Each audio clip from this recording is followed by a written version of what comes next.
Vor über 2 Jahren hat meine Frau immer wieder von einem Wasserfilter gesprochen, den sie gerne hätte. Ich muss gestehen, ich habe damals so nicht so viel davon gehalten, da das Wasser in Deutschland eigentlich gut ist. Und irgendwann hat sie mich überzeugt und das Ergebnis meiner Recherche damals war eine Osmoseanlage, eine Osmosefilteranlage. Denn die Osmosefilterung ist die reinste Form des Wasserfilterns. Dabei geht aber leider auch viel Wasser verloren. In der Regel ungefähr ein Drittel des Wassers. Also du musst danach ein Drittel des Wassers, was du reingekippt hast, musst du wegwerfen. Eines meiner erfolgreichsten Videos ist die über die Filterung von Wasser. Und da der Inhalt, der halt sehr wissenschaftlich und neutral gehalten ist, immer noch gleich ist, verweise ich für einen Deep Dive zum Thema Wasser auf genau dieses Video. Und das werde ich hier auch nochmal verlinken und da könnt ihr dann nochmal genau schauen, wie diese Osmosefilterung funktioniert, wie die Wissenschaft dazu ist, etc. Aber damit ihr nicht jetzt komplett wieder hier abspringt, habe ich das nochmal alles kurz zusammengefasst. Also, das Wasser in Deutschland ist grundsätzlich gut. Es ist in den Top 10 der Welt. Ja, das Wasser enthält Stoffe, die man nicht im Wasser haben möchte. Zum Beispiel Reste von Medikamenten, zum Beispiel von der Pille. Das größte Problem ist der Weg zwischen der Stelle, wo das Wasser geprüft wird, also zum Beispiel in einem Klärwerk, oder in dem Bächen, wo dann irgendwann das Wasser drin ist, das saubere Wasser, was dann wieder quasi ja, in den Kreislauf zurückführt, und dem Weg zum Wasserhahn. Denn häufig sind die Rohre im Haus selber und vor der Straße einfach alt und verdreckt.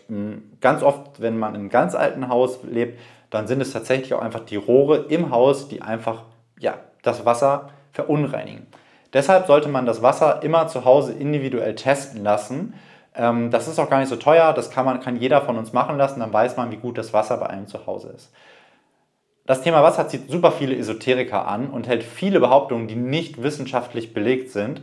Und in meinem letzten Video dazu muss ich echt regelmäßig in den Kommentaren aufräumen und den wissenschaftlichen Status quo betonen. Also das ist teilweise verrückt, was da für Kommentare drin stehen. Und dann frage ich immer die Leute, nenn mir bitte einen Fakt dazu oder die wissenschaftliche Studie und dann ist immer, ja, das habe ich mal gehört. Und keine dieser ganzen Behauptungen konnte jemals irgendwer irgendwie mit irgendeiner wissenschaftlichen Studie unterstreichen. Noch ein letzter Punkt, der immer wieder aufkommt. Der Körper braucht kein reines Wasser, um Schadstoffe zu entfernen. So funktioniert der Körper nicht. Filtern tut die Niere. Und die braucht nicht super cleanes Wasser aus einer Osmose-Filteranlage und die braucht auch nicht das super Magnesiumwasser, die braucht auch nicht das Wasser aus dem Bergsee. Es ist egal für die Niere erstmal. Die Niere verarbeitet einfach, was reinkommt und der Körper braucht nicht irgendwie reines Wasser, um da dann irgendwelche Abfallstoffe reinzupacken. Es ist nach aktuellem Stand auch kein Problem, Wasser zu trinken, das komplett gefiltert ist. Also es ist auch kein Problem, komplett leeres Wasser zu trinken. Es sorgt in der Regel auch nicht für einen Mangel an Mineralien und unsere Wasserzufuhr. Denn die Mengen, die wir über das Wasser aufnehmen, zum Beispiel an Magnesium, ist in der Regel viel zu gering im Vergleich zur Nahrung. Und die meisten Anbieter von Osmoseanlagen haben einen zusätzlichen Remineralisierungsfilter dabei. Das heißt, nachdem das Wasser einmal komplett gereinigt wurde, werden die gewünschten Mineralien wie Magnesium wieder hinzugefügt. Und jeder von uns kann selbst entscheiden, ob er diesen Filter hinzufügt oder nicht. Ich finde das ganz schlau, einfach von den Osmose-Filteranlage-Herstellern und Verkäufern zu sagen, hey, wir haben hier einen Filter, wenn dich das stört, dass da die Mineralien raus sind, kannst du die gerne wieder reinmachen und wenn nicht, dann lass die halt raus. Das sollte es jetzt erstmal kurz und kompakt zu dem Thema Wasser gewesen sein. Lasst uns jetzt über die Geräte sprechen. Die bequemste Art der Filterung sind einfach fest installierte Anlagen, die ich wirklich irgendwo in den Wasseranschluss von meinem Haus installiere. Das ist aber in der Regel recht teuer und oft einfach über den Mieter nicht machbar. Also eine Bekannte von uns, die hat das bei sich machen lassen, das hat mehrere tausend Euro gekostet. Deshalb gibt es einfach Filteranlagen, die man ganz einfach in die Steckdose steckt und dann hat die einen Tank mit wenigen Litern Wasser und den muss man dann halt immer auffüllen. Man hat dann aber kein Problem mit dieser Thematik, dass man irgendwie was anschließen muss. Und was halt auch immer dazu kommt, wenn du jetzt zum Beispiel duscht und du hast dann diesen Osmosefilteranlage, die dann im ganzen Haus im Zweifel ist, dann verschwendest du halt auch viel Wasser. Die meisten haben das dann zum Beispiel einfach unter der Spüle in der Küche und benutzen das dann. Aber auch da hast du dann natürlich auch mal Spülwasser und so. Und Und wenn du einfach dieses kompakte Gerät hast, dann ist das am Ende auch ein bisschen wassersparender. Im Mai 2023, laut meiner Amazon-Bestellung, habe ich mich damals für die Osmo Fresh-Anlage entschieden. Das Gerät hat damals 500 Euro gekostet. Das Gerät, was ich jetzt habe, kostet jetzt 400 Euro. Es gibt jetzt aber auch eine neuere Anlage. Die haben unsere Schwiegereltern im Einsatz, oder meine Schwiegereltern im Einsatz. Und das Neuere hat zum Beispiel noch einen UV-Filter da drin. Und endlich die Option, die Wassermenge selbst zu bestimmen, die da rausfließt. Aber die Osmo Fresh ist bei uns bis heute im Einsatz. Wir haben schon mehrmals neue Filter bestellt. Die ist tatsächlich jeden Tag im Einsatz und wir trinken eigentlich fast gar kein Leitungswasser mehr. Nach über 2 Jahren habe ich aber allerdings an der Osmo Fresh festgestellt, dass die Reinigung des Geräts echt komplex ist. So hatten wir zum Beispiel in einem der Filterlöcher Schimmel, was für mich überhaupt gar nicht verständlich ist, weil eigentlich darf das gar nicht passieren, weil das ist eigentlich neutral, da darf eigentlich gar nichts reinkommen. Und es war auch sehr schwer, das zu reinigen. Am anfälligsten ist aber tatsächlich der Wassertank, denn der hat eines Tages so eine Art Algen am Boden gehabt, obwohl er regelmäßig von uns gereinigt wird und das Wasser mehrmals täglich gewechselt wird. Und es gibt auch einige Bereiche des Tanks, die sich nicht richtig reinigen lassen und da habe ich echt geschrubbt und das eingelegt und so und es ist einfach nicht richtig sauber gegangen. Also das war für mich jetzt auch so nach 2 Jahren so ein kleiner Kritikpunkt, wo ich mich dann frage, wie lange sollte ich dieses Gerät noch benutzen, damit ich wirklich sauberes Wasser habe. Im Jahr 2023 gab es auch noch nicht so viele Alternativen. Also ja, da gab es irgendwelche fancy Sachen. Irgendwie, es gibt noch eins, das heißt irgendwie Mitte oder so. Was aber auch super teuer ist, was irgendwie super fancy ist. Aber das ist alles nicht so geil gewesen. Für mich war auch das beste Preis-Leistungs-Verhältnis hatte damals einfach die Osmo Fresh-Anlage. In der Zwischenzeit ist die Auswahl etwas größer geworden. Das Thema wird auch immer beliebter und das merke ich, weil dieses Video jetzt auch schon ein bisschen älter ist, nicht super alt, aber ein bisschen älter. Und das Thema kommt ultra gut an auf meinem Kanal und hat immer wieder Kommentare. Und ich habe auch wirklich vom Monat oder nee, ein bisschen mehr als einen Monat, vor 2 Monaten habe ich gedacht, ey Fabian, eigentlich möchte ich noch mal was zu diesem Thema machen, aber ich kaufe mir doch jetzt nicht einfach eine neue Osmose-Filteranlage. Also ich bezahle jetzt nicht einfach 500 Euro, nur um hier für euch ein Video zu machen, in der Hoffnung, also das habe ich für andere Produkte schon gemacht. Übrigens, es gibt so ein geiles Video, wo ich ein VO2 Max Gerät getestet habe. Schaut euch das an, da habe ich 700 Euro ausgegeben für diesen Kanal. Das hätte ich mir sonst so nie gekauft, aber ich fand es sinnlos, weil ich habe ja schon eine Osmose-Filteranlage gehabt. Ne? Und dann, Leute, wie der Zufall es wollte, habe ich plötzlich eine Anfrage in meinem Postfach von einer Firma, die Osmose-Filteranlagen verkauft. Und ich dachte so, bingo, voll geil, mega. Das ist genau das, wo ich einfach vor 2 Monaten drüber nachgedacht habe. Und es gibt auch einfach dann mal Werbedeals, die einfach so wie die Faust aufs Auge passen, wo man einfach sagt, hey, ich möchte über das Thema mal wieder berichten. Und dann kommt jemand auf einen zu und sagt, hey, willst du dir nicht mal unser Produkt anschauen? Und dann habe ich, bei mir ist es immer so, ich gucke mir das dann immer an, ich mache eine Recherche, dann sage ich, ja, schick es mir zu, schick es mir nicht zu. Und wenn es mir gefällt, dann mache ich auch ein Video darüber. Also es gibt auch einige Produkte, die mir zugeschickt wurden, die ihr hier nie gesehen habt, weil ich mit denen unzufrieden war. Ja, und hier sind wir mit dem Video und wir reden über Jimmy, nicht Jimmy Blue Ochsenknecht, sondern Jimmy R9. Und Jimmy R9 habe ich jetzt über 4 Wochen getestet. Und kommen wir erstmal zu den Hard Facts, bevor wir weiter ins Detail gehen. Das Gerät kostet 470 Euro und ist somit 30 günstiger als das aktuellste Modell von Osmo Fresh. Die dazugehörigen Filter, das sind 3 Stück, die kosten zwischen 20 und 40 Euro, ich glaube 20, 20, 40 und die müssen alle 12 bzw. 24 Monate ausgetauscht werden. Damit sind sie nicht nur günstiger als die von Osmo Fresh, sondern sie halten auch doppelt so lange, denn die von Osmo Fresh sind ungefähr 6 und ungefähr 12 bis 16 Monate. Das heißt, man zahlt ja nicht nur einmal das Gerät, sondern alle 6 bis 12 oder 24 Monate die Filter, die irgendwann auch zukommen. Und ich glaube, in meinem Kopf habe ich so im Kopf immer drin, dass mich die Filter bei Osmo Fresh im Jahr so 100 bis 150 Euro kosten, die ich einfach nochmal einbeziehen muss. Genau.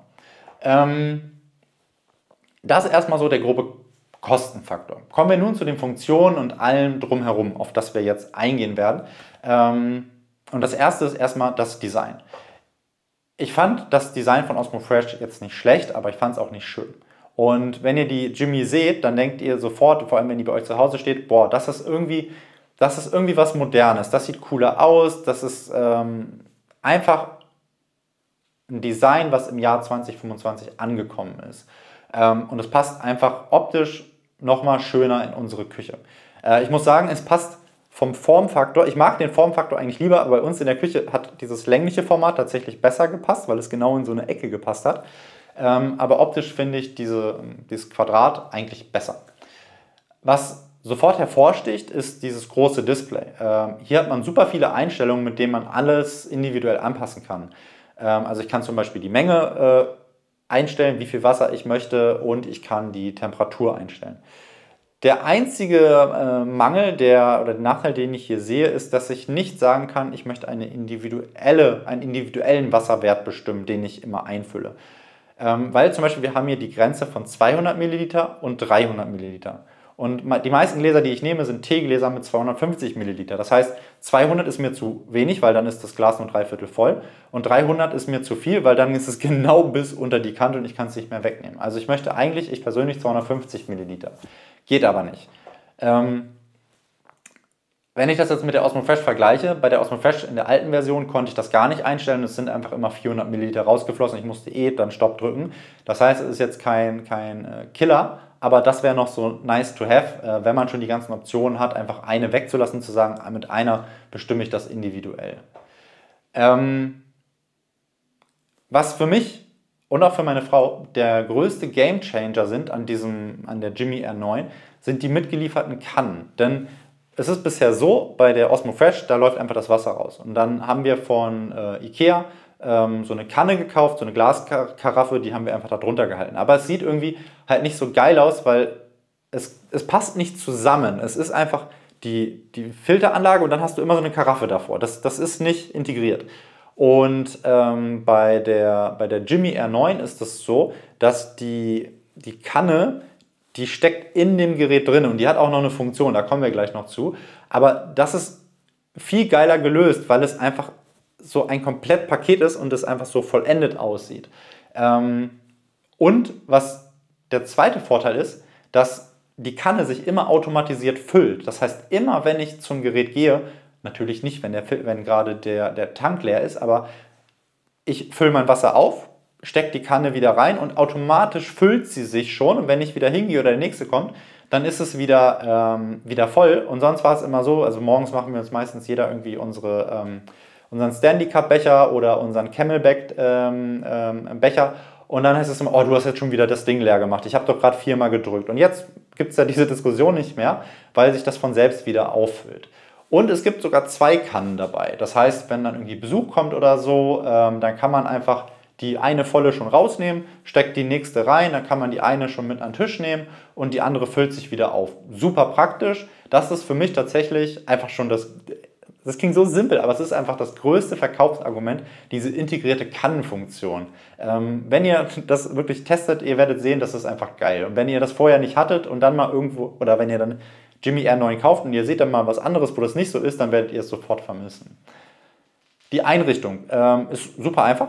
Vor allem sind die Filter schon vorinstalliert. Das Einzige, was wichtig ist, laut Anleitung soll man 12 Stunden warten, also man baut einmal alles auseinander und dann muss man das 12 Stunden stehen lassen, wahrscheinlich damit irgendwie alle chemischen Stoffe richtig sich verflüchtigen.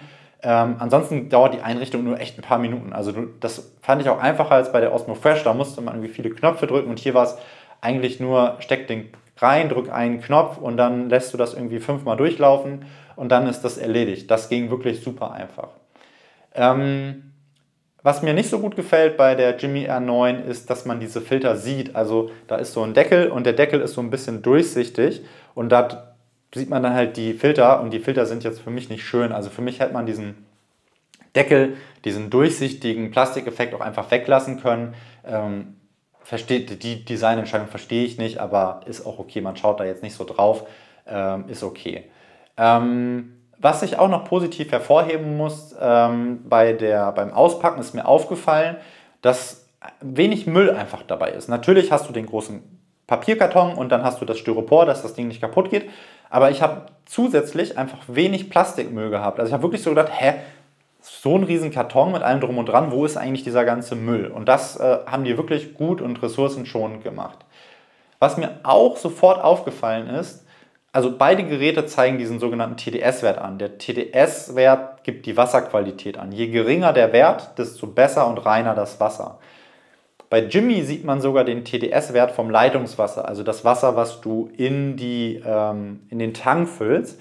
Das fand ich wirklich cool, weil dann sieht man mal, wie gut oder wie schlecht das Quellwasser, also ich nenne es jetzt mal Quellwasser, ist, was quasi der Tank mit dem Wasser, was du auffüllst, wie schmutzig das ist. Und bei uns liegt dieser TDS-Wert in der Regel irgendwie bei 400 bis 500.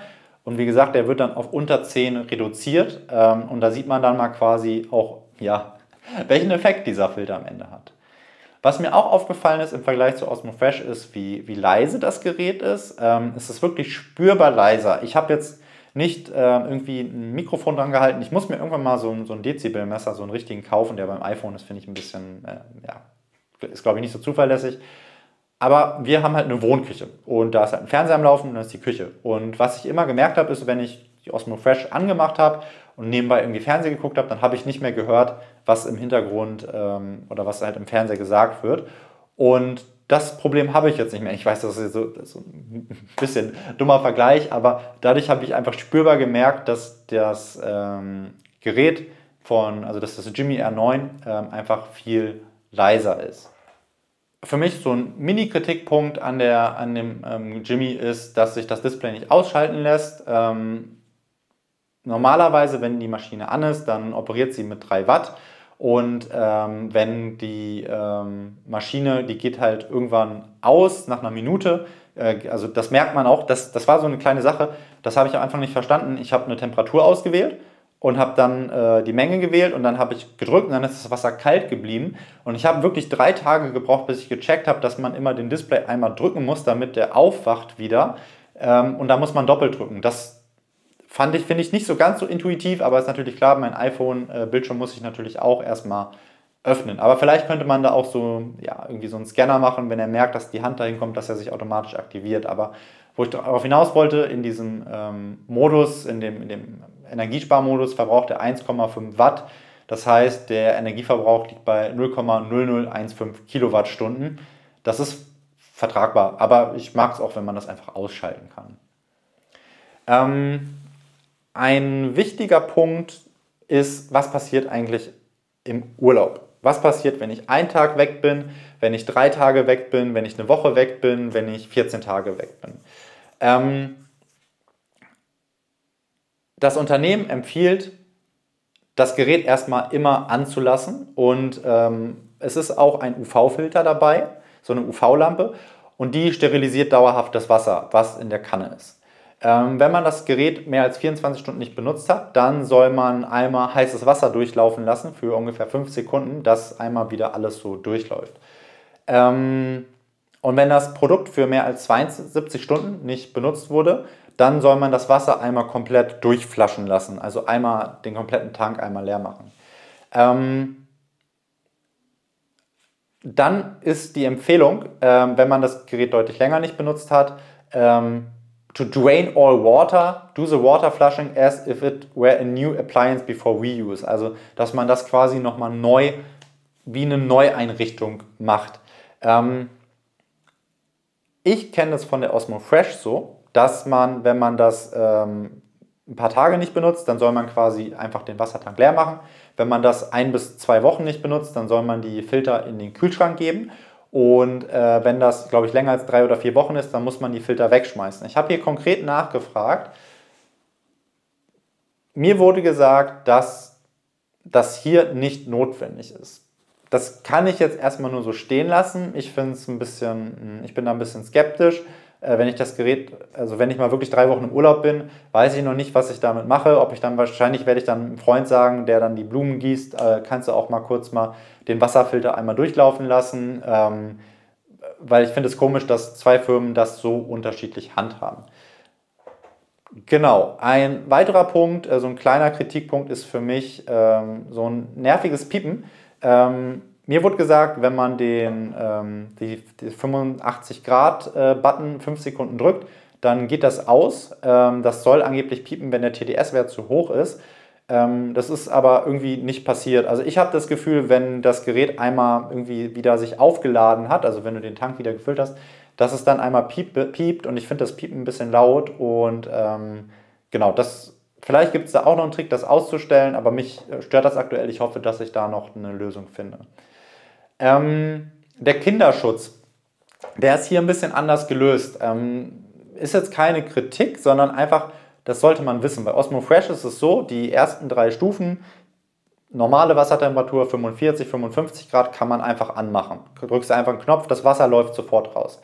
Bei dem Jimmy R9 ist die ganze Logik ein bisschen anders. Da ist es so, das normale Wasser ist in der Kanne drin, da kannst du schon nichts falsch machen.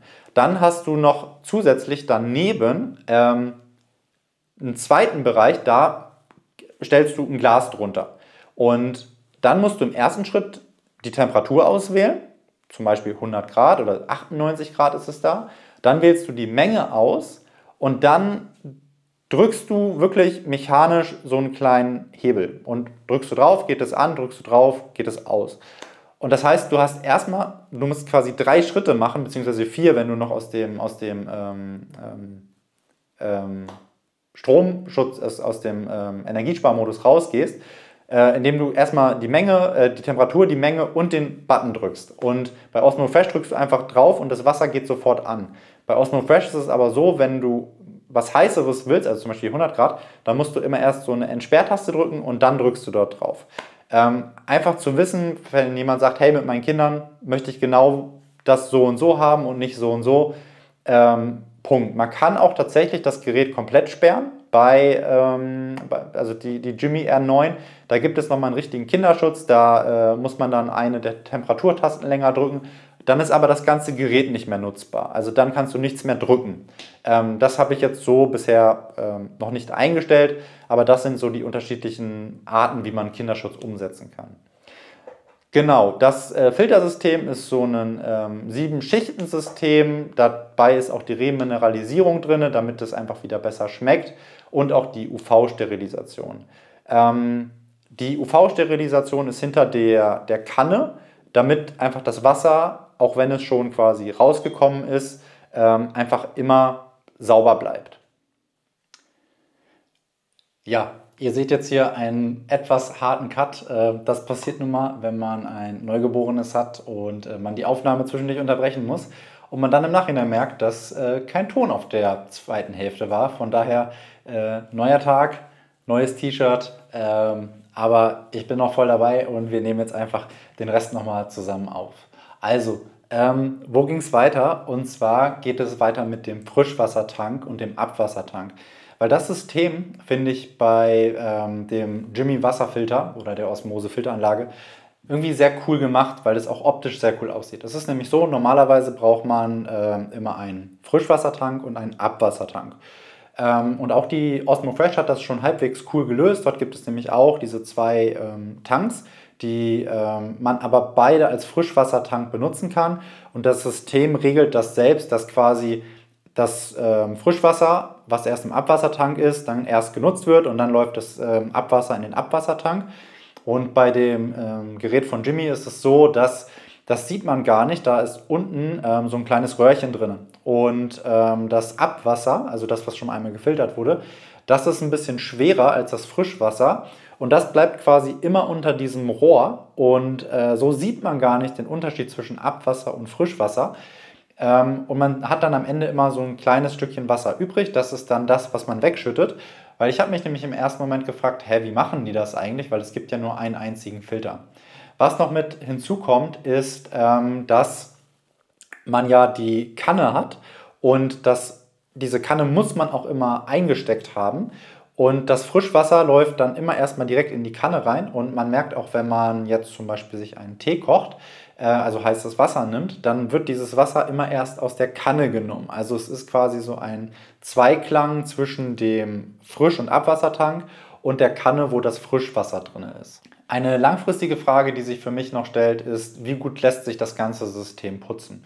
Denn ich habe ja auch schon anklingen lassen, dass mich das sehr stört, wie man die Osmo Fresh sauber machen kann. 2023 gekauft und jetzt bin ich langsam in so einer Phase, wo ich denke, manchmal sieht das schon ein bisschen eklig aus, obwohl ich es regelmäßig putze. Und gerade der Wassertank bei der Osmo Fresh geht an manchen Stellen schon nicht mehr richtig sauber, auch wenn man das stundenlang einweichen lässt. Und da bin ich einfach über die nächsten Monate und auch Jahre gespannt, wie Jimmy das, ja, wie das dort ist, ob das dort einfach besser zu säubern ist und auch nicht so schmutzig wird. Dann habe ich mich gefragt, wie schnell kommt das Wasser eigentlich raus aus den beiden Geräten? Jetzt muss man sagen, ich habe immer bei der Osmo Fresh kommen halt immer 400 Milliliter raus. Jetzt hatte ich zwei Möglichkeiten. Ich lasse einmal 500 Milliliter rauslaufen und schätze dann ungefähr, wie viel die 400 Milliliter sind. Da hat nämlich so ein Messbecher nicht gut runtergepasst. Oder ich lasse einmal 300 und einmal 100 Milliliter reinlaufen. Das habe ich dann am Ende gemacht. Und am Ende waren beide gleich schnell. Ich hatte erst das Gefühl, dass das Jimmy-Gerät schneller ist. Vielleicht ist es auch insgesamt minimal schneller, aber im Alltag macht es dann am Ende, wenn man das einmal nachmisst, tatsächlich keinen Unterschied. Eine Frage, die für mich extrem wichtig war, weil es ja hier um eine Werbepartnerschaft geht, die aber auch einfach für Deutsche sehr wichtig ist immer, wie seriös ist diese Firma? Ist das eine zuverlässige Firma? Machen die hohe Qualität? Und gerade in China hat man oder bei chinesischen Firmen hat man ja immer wieder so Vorurteile, dass die keine gute Qualität haben oder so. Und um wen handelt es sich hier? Also ich habe erstmal direkt geschaut bei der Anfrage, wer das eigentlich ist. Und die Mutterfirma, die nennt sich King Clean. Die sind eigentlich für Haushaltsgeräte bekannt, die haben so bestimmte Sauger und sowas. Und die gibt es einfach schon seit vielen Jahrzehnten am Markt, halt vor allem in Asien. Ich habe auch in einem Forum gelesen, ich glaube auf Reddit im amerikanischen Bereich, dass die wohl in China sehr bekannt sind. Und zu der Firma King Clean gehört nicht nur die Marke Jimmy, sondern auch die Marke B-Winch. Und dieser Name, der steht auch auf der Packung, also wenn man diese riesen Verpackung erhält und auch auf den Filtern drauf. Also B-Winch heißt B-E-W-I-N-C-H. Die Firma ist nicht nur schon relativ alt, ich glaube es waren so um die 30 Jahre, sondern sie produziert auch für weltweit bekannte Firmen wie Bosch und Ninja. Ninja ist ja irgendwie dieses neue Hype-Produkt, die machen ja alles Mögliche, vom Mixer bis zur Eismaschine. Also die stehen auch für hohe Qualität und natürlich Bosch steht auch für hohe Qualität, auch wenn ich mich in letzter Zeit über einige Bosch-Geräte geärgert habe, aber an sich ist Bosch ja schon ein deutsches Markenprodukt. Also wir haben es hier jetzt nicht mit irgendeinem billigen Produkt aus Asien zu tun, also wir sind hier jetzt nicht in der Temu-Welt und in einer Alibaba-Bubble, sondern es ist wirklich ein hochwertiges Produkt. Und was hier auch wichtig ist, was auch die europäische Konkurrenz schlägt. Also wir sehen das ja zum Beispiel bei den E-Autos, wie die chinesischen Marken einfach die deutschen Marken überrollen. Und auch hier merkt man, dass das Gerät besser ist als das Osmo Fresh Gerät. Und eine Anmerkung, Osmo Fresh wird ebenfalls in China produziert. Und meinem Wissensstand nach ist Osmo Fresh, deren Osmose-Filteranlage, soweit ich das herausfinden konnte, auch eine White-Label-Lösung einer chinesischen Firma. Also man kann von der Firma auch quasi deren Filterlösung kaufen aus China. Von daher gilt das Argument auch nicht so richtig zu sagen, ja, Osmo Fresh ist ja eine deutsche Firma. Am Ende ist das auch wieder ein chinesisches Produkt. Und jetzt könnt ihr natürlich sagen, ja Fabian, das ist ja jetzt hier, da oben steht Werbung, das ist ja alles Werbung. Ja und nein, erstmal ist es für mich immer wichtig, hier möglichst neutral zu berichten und ich arbeite auch nur mit Partnern zusammen, wo ich die Produkte mag, nachdem ich es getestet habe. Und die Firma Jimmy oder King Clean hat auch noch diverse Zertifikate. Das wichtigste Zertifikat ist das SGS-Zertifikat. Das Zertifikat habe ich auch vorliegen und das SGS steht für Société Générale de Surveillance und das ist das weltweit führende Prüf- und Inspektions- und Zertifizierungsunternehmen, also ein anerkanntes Unternehmen, was neutral Prüfungen vornimmt. Und es zeigt, also dieses Zertifikat, was ich vorliegen habe, was aber leider nicht also auf dem Zertifikat steht drauf, das ist bitte nicht für die Öffentlichkeit. Ihr findet aber auf der Website von Jimmy andere Zertifikate, also auch von SGS, aber jetzt nicht genau dieses. Und es zeigt, wie gut verschiedene Stoffe gefiltert werden. Auch für die UV-Filterung gibt es ein SGS-Zertifikat. Was jetzt natürlich wichtig ist, können jetzt natürlich nicht genau prüfen, was jetzt in diesem Filter drin ist, also ob jetzt wirklich das genau alles so drin ist, wie die sagen. Aber wir wissen halt, dass die Filterung genau das tut, was sie soll, weil SGS genau sehen kann, okay, die und die Stoffe müssten eigentlich gefiltert werden und das funktioniert auch und das macht Jimmy mit seinem Filter bzw. mit dem B-Winch-Filter sehr gut. Wir haben noch ein paar weitere Zertifikate. Wir haben das NSF-Zertifikat, das ist die National Science Foundation und das ist eine US-amerikanische Behörde. Dann haben wir auch hier ein Symbol von der FDA auf der Website. Das ist die US-amerikanische Behörde für Lebensmittel und Arzneimittel. Mit der hat zum Beispiel WUP gerade Stress und das ist ein Problem, wenn man mit der Stress hat. Dann haben wir FCC, die Federal Communications Commission. Das ist ehrlich gesagt eine freiwillige Kennzeichnung für elektronische Produkte, die in den USA hergestellt oder verkauft werden. Und das zeigt an, dass die elektromagnetische Strahlung des Geräts unter der von der Federal Communications Commission festgelegten Grenzwerte liegt. Aber wenn man da natürlich lügt, gibt es natürlich auch Ärger. Ich glaube aber auch, dass das Thema mit der Strahlung jetzt nicht so super relevant für die Filter ist. Das ist eher für Sachen wichtig, wie hier für die Rotlichtlampe. Dann haben wir noch das CE-Zertifikat, das kennen wir in Deutschland, das Conformité Européen oder European. Das ist ein Markteintritts- und Freiverkehrskennzeichen für den europäischen Wirtschaftsraum und mit der CE-Kennzeichnung erklärt der Hersteller, dass das Produkt den geltenden Anforderungen der EU-Harmonisierungsvorschriften entspricht. Meiner Meinung nach ist das auch wieder eine Kennzeichnung, die erstmal ungeprüft stattfindet, wo der Hersteller, also Jimmy in dem Fall, einfach sagt, hier, wir halten uns an diese Regeln, wenn ihr wollt, könnt ihr das prüfen. Auch da gibt es natürlich Ärger, wenn man sich nicht daran hält. Und das letzte Zertifikat ist das RoHS-Zertifikat. Da geht es um Hazardous Substances, also um giftige Substanzen. Und das bezieht sich auf die EU-Richtlinien zur Beschränkung bestimmter gefährlicher Stoffe in Elektro- und Elektronikgeräten. Kommen wir zum wirklich schnellen Fazit. Also, wir haben ein super schickes Design. Subjektiv von meiner Seite, aber ich finde es sehr schick und sehr modern. Wir haben eine Technik, die besser ist als bei Osmo Fresh, insbesondere wenn wir dieses Kannensystem uns anschauen. Also dieses Kannensystem ist für mich wirklich ein krasser USP. Wenn ihr irgendwann mal dieses Gerät habt und dann werdet ihr irgendwann ein anderes haben oder ihr hattet vorher ein anderes und dann wechselt ihr auf das Jimmy-Gerät, dann werdet ihr dieses Kannensystem so anfangen zu lieben, weil so oft habe ich die Situation einfach gehabt, dass man muss dann immer erst auffüllen und dann füllt man sich das auf und dann will man das in seine Flasche kippen und dann nimmt plötzlich der Partner das und dann sitzt man da wieder und denkt, oh, jetzt muss ich wieder 2 Minuten warten und so kann man einfach, der Erste, der morgens quasi oder mittags dann da hinkommt, der füllt das einfach auf, niemand musste warten und dann steckt man das rein und nach 1-2 Minuten ist das halt alles wieder aufgefüllt. Dann haben wir auch noch einen günstigeren Preis als bei der Osmo Fresh. Ich finde auch alles unter 500 noch vollkommen fair. Wir haben günstigere Filter, die auch noch länger halten, also billiger und länger, was natürlich mega ist. Wir haben diverse Zertifikate, vor allem das SGS-Zertifikat ist sehr wichtig. Und wir haben einen renommierten Anbieter, der sich gerade versucht, in Deutschland einen Namen zu machen, der aber in China schon seit Jahrzehnten bekannt ist. Und auch hier nochmal, ja, ich weiß, dass der Beitrag am Ende gesponsert ist und mir das Gerät zur Verfügung gestellt wurde. Aber mein Vorgehen ist immer so, dass ich die Geräte erst teste und nur dann ein Video mache, wenn ich wirklich überzeugt davon bin. Es gibt einige Tests von mir, von wirklich auch bekannten Marken, die ihr nie gesehen habt, weil mich das Produkt einfach nicht überzeugt hat. Und mir bringt es am Ende nichts, wenn ich kurzfristig hier irgendeinen Müll erzähle, weil dieser Kanal, so groß ist der ja auch noch nicht. Ich möchte, dass der mit der Zeit wächst und stecke hier wirklich viel Zeit rein.